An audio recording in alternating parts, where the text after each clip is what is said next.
Welcome, my friends and followers. I am Dr. R.P. মণ্ডল।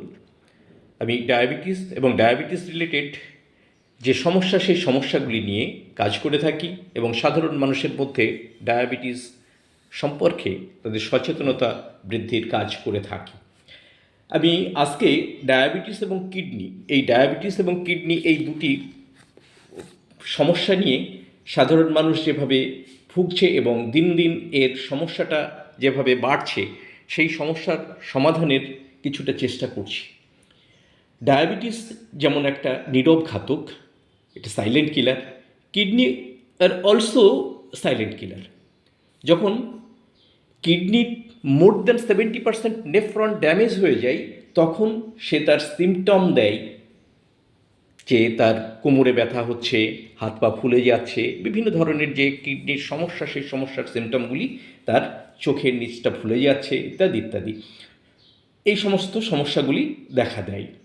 তাহলে kidney আমাদের কি কাজ করে থাকে? এই যে দুটো কিডনি রয়েছে, কিডনির কাজ, kidneys are the major excretory organ and removes the waste product of protein metabolism and excess of water and salt from the blood, and are thus essential for maintaining the electrolyte and water balance in the tissue fluid of the body necessary for survival. সুতরাং আমরা দেখে থাকি যে আমাদের kidney যে কাজ করে থাকে, এই কিডনিদ্বয় যে কাজ করে থাকে, আমাদের প্রোটিন বিপাকীয় উৎপাদিত যে বর্জ্য সেই বর্জ্যগুলি এবং অতিরিক্ত জল, লবণ ইত্যাদি রক্ত থেকে ছেঁকে বার করে দেয়। এবং শুধু তাই নয়, এর ফলে তড়িৎ বিশ্লেষ্য এবং জলের ভারসাম্য বজায় রাখে এবং শরীরের কোষের তরল পদার্থের মধ্যে এই বিশ্লেষ্য এবং ভারসাম্য বজায় রাখাই হচ্ছে কিডনির কাজ। ঈশ্বর প্রদত্ত এই অর্গান আমরা দেখে থাকি স্বাভাবিকভাবে এর কোনো ব্যাঘাত সৃষ্টি হলেই তখন শুরু হয় কিডনির যে ডিজিজ। এই কিডনির ডিজিজকে আমরা দুটো ভাগে ভাগ করতে পারি, একটা হচ্ছে ক্রনিক কিডনি ডিজিজ আর একটা হচ্ছে অ্যাকুইট কিডনির ডিজিজ। ক্রনিক কিডনি ডিজিজ এটা ধীরে ধীরে ডেভেলপ করে, ধীরে ধীরে একটা মানুষ তার দৈনন্দিন কাজকর্মের ফলে এমন কিছু কাজ করে যাচ্ছে সে নিজেই জানে না যে এটা কিডনির পক্ষে ক্ষতিকারক। সে সমস্ত কাজ, যেমন আমরা বিভিন্ন ধরনের খাবার খেয়ে থাকি যে খাবারগুলি আমাদের কিডনির পক্ষে মোটেই ভালো নয়, অতিরিক্ত ভালো নয়। আমাদের ডায়াবেটিসকে আমরা নিয়ন্ত্রণ না করে ডায়াবেটিস নিয়েই চলতে থাকি। এছাড়া ব্লাড প্রেশার নিয়েও আমরা অত চিন্তা করি না। ব্লাড প্রেশারটা ধীরে ধীরে তার কিডনিটাকে ড্যামেজ করে দিতে পারে। সুতরাং এই বিষয়গুলি আমাদের মাথায় রাখতে হবে। ডায়াবেটিস, তারপরে হাইপার টেনশন, আনকন্ট্রোল লাইফস্টাইল, এগুলি যদি আমরা ঠিকঠাক করে থাকি, যে কোনো সামান্য প্রয়োজনেও আমরা যে বিভিন্ন ধরনের ঔষধপত্র খেয়ে থাকি, বিশেষ করে পেন কিলার, এই উইদাউট প্রেসক্রাইবড আমরা পেন কিলার ওষুধের দোকান থেকে কিনে হামেশাই খেতে থাকি, এগুলি কিন্তু ভীষণভাবে তার কিডনির ক্ষতি করে থাকে। সুতরাং এই সমস্ত যে বদ অভ্যাসগুলিকে ত্যাগ করতে হবে। বিভিন্ন ধরনের যে ড্রাগের বিভিন্ন ধরনের নেশা বর্জন করতে হবে, তবেই আমরা এটাকে প্রিভেন্ট করতে পারবো, কিডনিকে আমরা সুস্থ রাখতে পারবো। কিডনিকে সুস্থ রাখার জন্যে আমাদের যে চেষ্টা নিতে হবে, আমাদের কিডনি খারাপ করে কিডনি সারতে গেলে হবে না। কিডনিকে আমরা দেখব যে prevention is better than cure, এই থিওরি অবলম্বন করে কিডনিকে আমরা সুস্থ রাখার চেষ্টা করব। এবং কিডনির এই যে দুটো কিডনি রয়েছে, দুটো কিডনিকেই আমরা সুস্থ রাখতে গেলে আমাদের কিডনি সম্পর্কে সচেতন হতে হবে। এর প্রধান শত্রু হচ্ছে ডায়াবেটিস, দ্বিতীয় শত্রু হচ্ছে হাইপারটেনশন বা প্রেশার।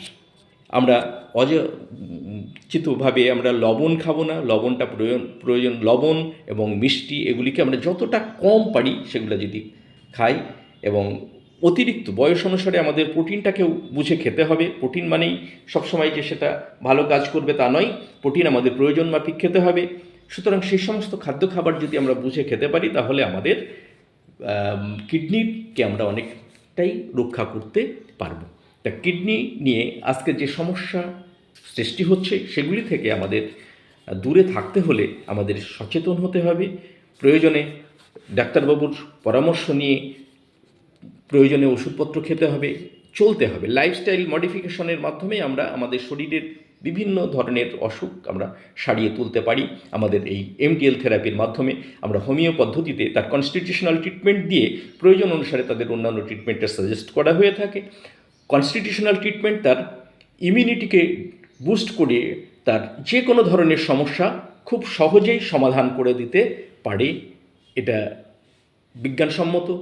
তাই আমরা বলবো আপনারা হোমিও পদ্ধতিতে